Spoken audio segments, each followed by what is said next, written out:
today. That is right. Beautiful, calm, quiet weather compared to, a week ago we were tracking Idalia. Now we're going to have something else to track in the tropics, Jane. We're going to be talking about this one for quite some time because it is very close to Africa. We call these Cape Verde storms because of where they do develop. Now it is a little bit more organized, and we could even have a depression maybe later tonight or at least as early as tomorrow. This will be tropical depression number 13 when it does further develop, but it is moving in that westerly motion. Let me show you the computer models. They do have the agreement where it is moving west at least through the midweek, and then a little bit of uncertainty of what happens after that. But some models are showing that we could have a major hurricane just in time for the peak of the hurricane season, which is a week from today, September 10th.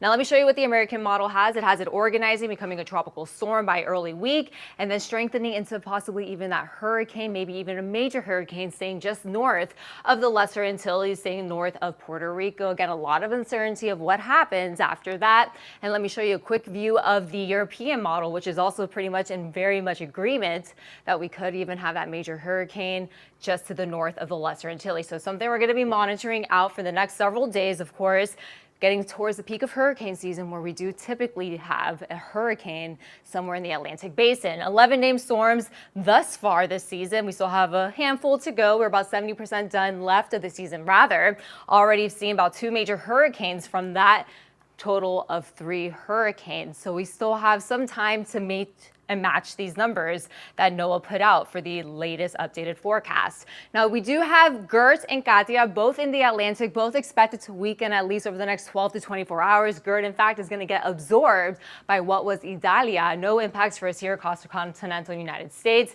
Maybe some rainfall and waves there towards Canada. And then further down to the south, we have another wave that's going to emerge off of Africa. This one, again, not a threat, but the one we are going to be watching and talking about is Invest 95L. The next name on the list is Lee. So we are just moving along those names very quickly.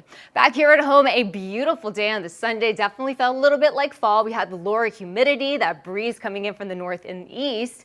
That's around 15 miles per hour. Still temperatures in the mid 80s, around 86, feels like in the 90s. But again, whenever these numbers are below 70 for the dew point, below 60s for the humidity, man, it is feeling so nice outside. And at least that'll stick around for Labor Day for your Monday. So for the next few days, temperatures will still range above average, but the feels like temperatures really won't be too bad. It's still going to be hot, but not nearly as hot as what we've seen pretty much all summer long. So we do get a nice little break for that as we start off the first full week of September. Now, I am tracking just a few spotty showers there along the Treasure Coast, Indian River County. Some light rain moving off towards the west. A couple showers offshore still, but very limited rain still expected as we go throughout the next several hours. So we do have a chance for maybe stray shower too, mostly along the Treasure Coast.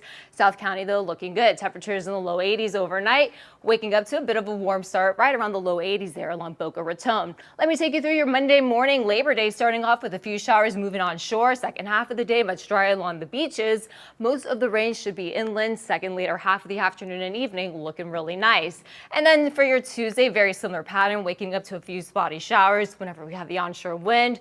And then a lot of that moves off towards the west. So we are going to see some drier weather, at least over the next couple of days, and that's going to stick around at least all the way through your Friday. Use caution offshore. We do have seas at around 4 to 6 feet, so some pretty big waves sticking around at least through Tuesday. Here's a look at the first morning forecast, certified the most accurate here in South Florida. We have those low 90s for you each and every day. Temperatures nearing average, and then a couple of showers here and there, but really no significant rainfall expected over the next several days.